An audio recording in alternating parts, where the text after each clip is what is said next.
My subject title is Pathogenesis of Non-Alcoholic Steatohepatitis. NAFLD is an umbrella term which includes simple steatosis and NASH.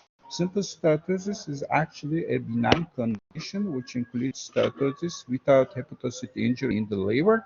However, NASH, non-alcoholic steatohepatitis, which includes steatosis plus inflammation, mixed or just mononuclear, plus hepatocyte injury, hepatocyte ballooning, and any degree of liver fibrosis.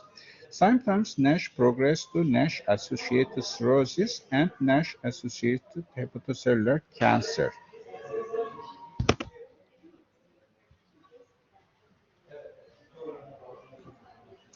The pathogenesis of NAFLD is a complex multi-step process which includes genetic and environmental factors plus metabolic factors. NAFLD is a complex multi-step process again. A growing body of evidence shows that the primary abnormality is a metabolic disturbance in NAFLD. Insulin resistance is at the center of this metabolic abnormality and may cause NAFLD. Then, a fatty liver may cause hepatocyte injury and inflammation by oxidative stress and may progress to NASH and cirrhosis. Genetic factors, which is one of the main elements of the NASH pathogenesis. In the past, I think 3 or 4 years ago, pre-COVID term, I find an opportunity to know Professor Romeo from Italy. Actually, he works in Sweden, I think, right now. He has a huge research lab. Professor Romeo performed a lot of great research on the genetics of NASH, and he found that the primary abnormality on the genetic is PNPLA3 gene. Actually, there are many other genes may play any role in the development of NASH and NAFLD, but the main gene is the responsible and play a central role in the pathogenesis of NAFLD, which is PNPLA3. If you look at this cartoon, what tells you the main element of NAFLD is the accumulation of triglycerides as fat droplets within the cytoplasm of hepatocytes, which is a prerequisite for subsequent events of NASH, as more than 10% of hepatocytes have fat droplets as evident on liver biopsy. Increased delivery of fat-free fatty acids and triglycerides to the liver, diminished utilization of free fatty acids, diminished export of triglycerides from the liver, and impaired beta-oxidation of FFA, free fatty acid within hepatocytes, cause triglyceride accumulation within the cytoplasm of hepatocytes.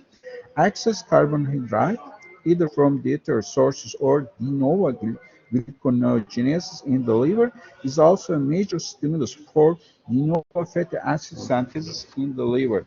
This cartoon gives a sum about this.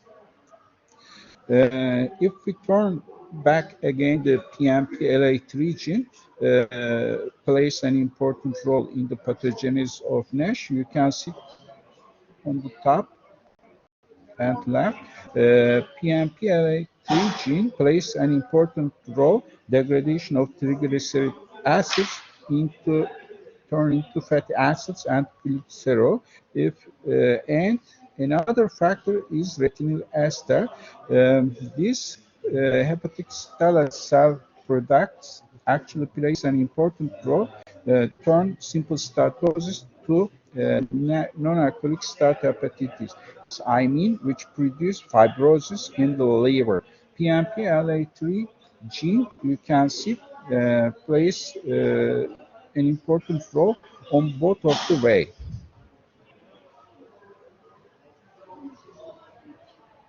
If PNPLA3 plus obesity in the same person gives a severity of the disease. These are the other genes besides PNPLA3 TM3, and TM6SF2, GCKR, and others. Plays another important role in the pathogenesis of NASH. Stefano Romeo published this magnificent paper in actually I can see I think in 2008, and showed genetic variation in PNPLA3 confers susceptibility to non-alcoholic fatty liver disease. NAFLD is a complex multi-step process again. Obesity plays an important role. What I mean, if anybody in the general population eat more and more fructose and high-fat diet, it causes obesity. Obesity means is a low-grade chronic inflammatory condition in the body.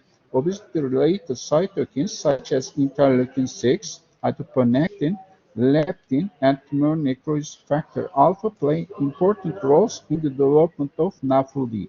Adipose tissue is now recognized as a source of important inflammatory mediators and adipokines, such as pro-inflammatory, leptin, TNF-alpha, and interleukin-6, and, on the other hand, anti-inflammatory cytokines, such as adiponectin. Although these cytokines and hormones may normally work in balance, this homeostasis is disturbed in NASH, such as decreased adiponectin levels and increased TNF-alpha in obese people.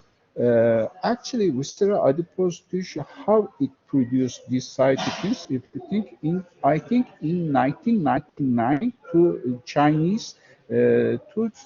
different Chinese scientist groups published back-to-back papers, and they showed that adipose tissue, I mean visceral adipose tissue in the belly, produce adipocytes. This adipocytes works as a stem cell precursors and turn into macrophage. And this macrophage produce these cytokines, and these cytokines cause insulin resistance, which plays a main role in the pathogenesis of NAFLD on the development of simple steatosis, besides development of NASH.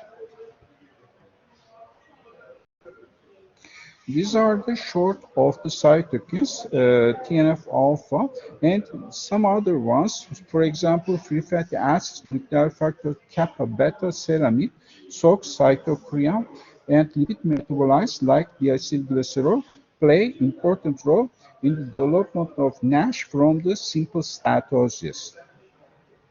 TNF-alpha actually antagonizes the actions of adiponectin, but in the simple steatosis, there is an imbalance between the level of TNF-alpha and adiponectin.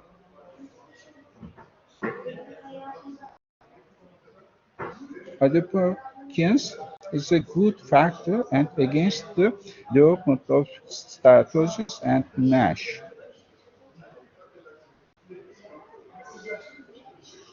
How insulin resistance develops in patients with obesity. This cartoon shows that visceral adipose tissue produce more and more pro-inflammatory cytokines, and downregulation of adipokines produce insulin receptor blockage, and the downregulation of the insulin receptor effects is also disturbed and produce insulin resistance. First of all, hepatic insulin resistance, then systemic insulin resistance. Both insulin resistance, I mean hepatic and systemic insulin resistance, plays an important role in the development of simple steatosis and NASH.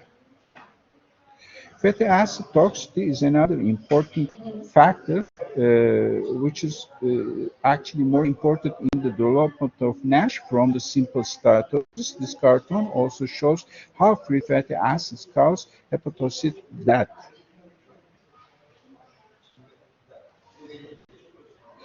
Oxidative stress is the main factor for the development simple steatosis to NASH. We said that more than 20 years, actually, we never produced a good high quality papers and studies to show this idea is correct or not.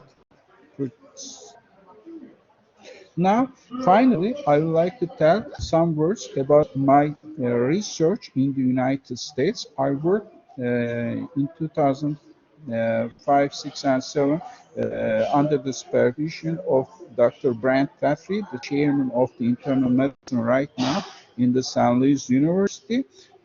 He's also the chief of the liver center.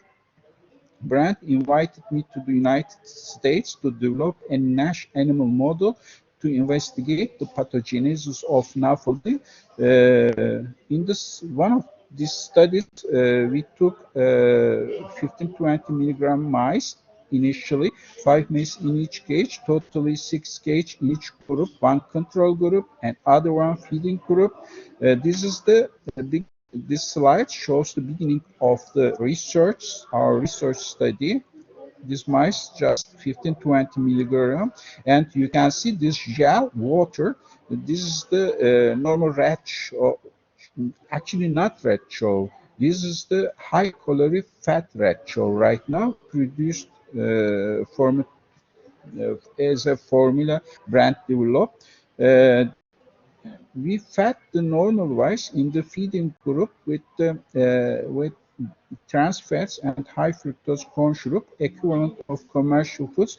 What I mean, these commercial foods similar to Burger King, McDonald's, Hardee's, or like Hardee's, increased fructose and high fat, trans fat, and lard. After the 16 weeks, we produced these mice like a sumo mice actually. Now it is eating. 16 weeks later, we showed that alios mice, I mean, we fed these mice by high calorie, high trans fat, lard, and high fructose corn syrup.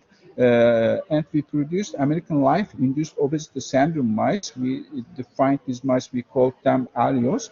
Alios mice had increased weight if you compare with the control group. At the 16 weeks, you can see easily. And if you look at the serum ALT and AST level, also alios mice have higher serum ALT and AST level than control group, which means liver function test abnormality in alios mice if compared to control group. Glucose tolerance test abnormality we found at the beginning of the study. Just 1 week later, 2 weeks later, we found that in mice fed by high fat and high fructose corn syrup. It is spectacular results actually. Liver weight is also increased in the alios mice group, I mean fed by high fat and high fructose corn syrup. And these slides coming from Elizabeth Rank, nicely presented. You can see control group on the left slides, and on the right you can see the alios mice slides. You can see easily there are many macrovesicular fat in these slides, in hepatocytes, some inflammation just peripheral of central vein. This is the pediatric type, actually, inflammation and steatosis, and some fibrosis at the 16 weeks. This is my last slide. Thank you for listening to me.